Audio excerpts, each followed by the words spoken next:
Imagine a woman who completely ditched every trendy diet out there. She didn't change a single thing about what she ate, and she definitely didn't start some punishing 2-hour gym routine. Instead, she just added one incredibly simple habit: doing exactly 20 bodyweight squats after every meal for 30 straight days. Well, the result? By day 9, her blood sugar readings had literally flatlined, no new medication, and absolutely zero starvation. And by week 3, she experienced this profound hormone shift that most doctors rarely see outside of intense medical intervention. Stick with me through this explainer today, because what's actually happening inside your gut and your muscles during this process, it completely flips the script on conventional health advice. 30 days. That is the exact timeline we're looking at here. You know, a lot of health interventions promise you the world in a month, but we're going to break down the exact, documented physiological changes that happen when you implement this highly specific microhabit over 30 days. We're going to look really closely at what happens to your digestion, your muscles, and something a lot of fitness advice just completely ignores: your hormones. Honestly, some of these biological adaptations are going to surprise you, and to be real with you, a few of them might even worry you a little bit if you don't time them correctly. All right, here is our agenda for the next 30 days. First, we'll outline the protocol. Then, week 1 focuses on metabolism, week 2 on digestion, week 3 on muscles and myths, and week 4 on hormones. Finally, we'll cover the catch and recap the entire journey. Section 1, the protocol. 20 squats 3 times a day. So, what is the actual experiment here? It's honestly wonderfully stripped down. You eat your meal, you wait 10 to 15 minutes, and then you just do 20 bodyweight squats. No weights, no gym, just right there in your kitchen or even your office. And the absolute crucial rule: nothing else changes. Participants eat the exact same food, get the exact same sleep, and keep their exact same daily routine. We use this specific timing because, well, it's explicitly designed to catch your blood sugar right as it climbs the fastest. When you eat, food breaks down into glucose. That glucose floods your bloodstream, and normally we rely almost entirely on insulin to clear it out. But as you'll see, this routine is basically a targeted biological hack. Section 2, Week 1, Metabolism and the Glucose Backdoor. Okay, when a muscle contracts, like your quads and glutes are forced to do when you're squatting, it literally does not wait around for insulin to ask permission to use energy. The contraction itself triggers these glucose transporters inside the muscle cell to rise straight to the surface and start pulling sugar directly out of your bloodstream. Researchers call this contraction-mediated uptake. It works through a totally separate physiological pathway from insulin. And this is a massive game changer, especially because it still functions perfectly even in people whose insulin sensitivity is already struggling. You are essentially bypassing the middleman and forcing your muscles to eat the sugar directly. And the results of this backdoor process? A massive 20 to 50% drop. Studies looking at this exact pattern of short bursts of squats spaced through the day have recorded blood sugar spikes being cut by 20 to 50% compared to just sitting still after a meal. Look, 20 squats isn't burning hundreds of calories, but calorie burn was never the point of this. A 2-minute burst of muscle activity, placed at the exact moment glucose floods your system, actually does more metabolic work than an hour-long walk taken at the wrong time of day. This is exactly why, by day 7, that heavy, sluggish, post-lunch energy crash just completely fades away. You flatten the blood sugar spike, and you flatten the crash right along with it. Section 3, Week 2, Digestion, Easing the Gut. By week 2, the focus really moves from your bloodstream to your digestive tract. You might remember that 10 to 15-minute wait rule from the protocol. Well, light movement after eating genuinely helps nudge your digestive tract along faster, which eases up bloating. But actually, scratch that. Squatting immediately after a massive, heavy meal can actually trigger acid reflux. Plus, let's be real, doing squats in the middle of a crowded restaurant right as you swallow your last bite is just super awkward. So you really have to let that first wave of digestion settle for 10 to 15 minutes.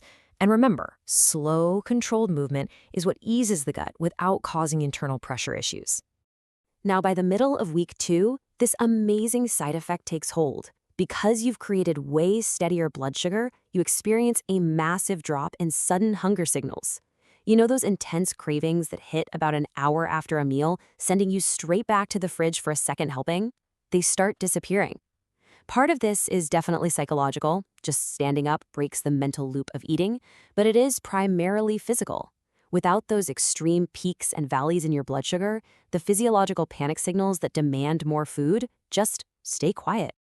Section 4, Week 3, Muscles and Myths. The twist. All right, let's address the elephant in the room right now. This is not a fat loss hack. This is where internet fitness advice gets it completely backwards. Doing 20 squats after a meal is not going to magically melt your belly fat. Nobody is spot reducing anything here. If your primary goal is dropping body fat, your overall calories matter infinitely more than any post-meal squat routine ever will. So, what is the squat's actual role in fat loss then? It's an indirect metabolic tune-up. It essentially trains your body to partition nutrients and handle sugar way better rather than just storing it. It's not a direct fat-burning trick, it's entirely about optimizing how your body processes the fuel you give it. But hey, don't underestimate the physical toll here, because week 3 brings a sneaky reality check. 1,800 reps. Over 30 days, you're doing roughly 90 separate 2-minute sessions. You probably didn't set out to be a bodybuilder, but by week 3, your glutes, your quads, and your hamstrings have been getting this steady, relentless work. You've accidentally accumulated nearly 3 hours of targeted leg movement, specifically replacing the time you normally would have just spent sitting on the couch scrolling on your phone. See, our bodies actually benefit vastly more from frequent, gentle movement every single day compared to, say, one intense killer workout followed by 6 straight days of sitting absolutely still. By week 3, your form just naturally improves. Your knees track better, your depth increases, and your balance sharpens, all unconsciously.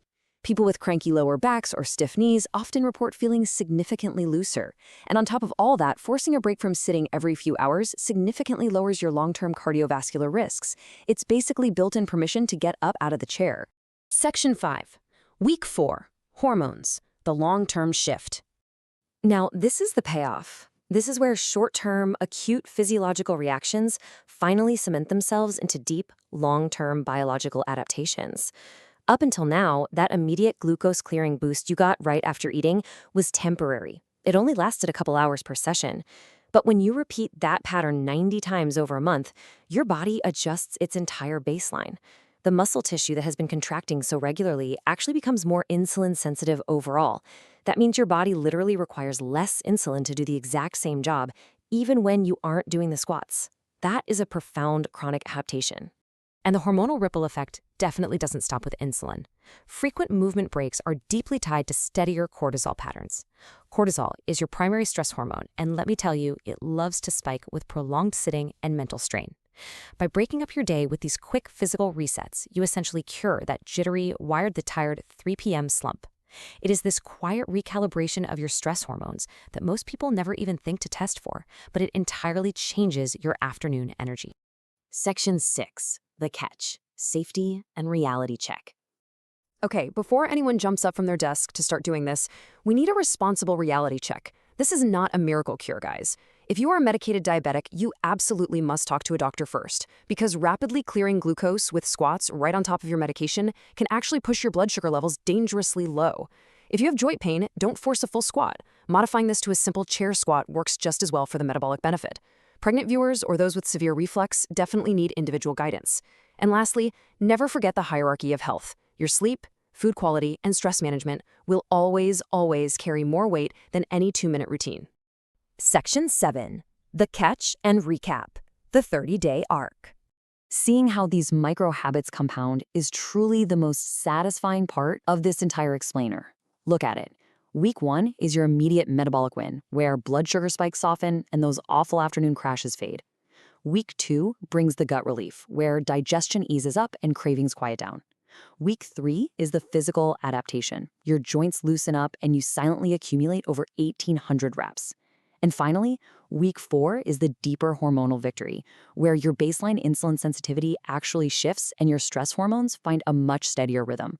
The science says you have to give it at least 2 full weeks to really feel the difference, because that deeper hormonal shift takes the full month to reveal itself. Which leaves us with one final thought to close out this explainer. It's not magic. It is just muscle doing exactly what muscle is biologically built to do, aimed at the absolute perfect 2 minutes of your day. So, considering everything we just uncovered about your blood sugar, your gut, and your hormones, how will you spend your next 2 minutes after lunch?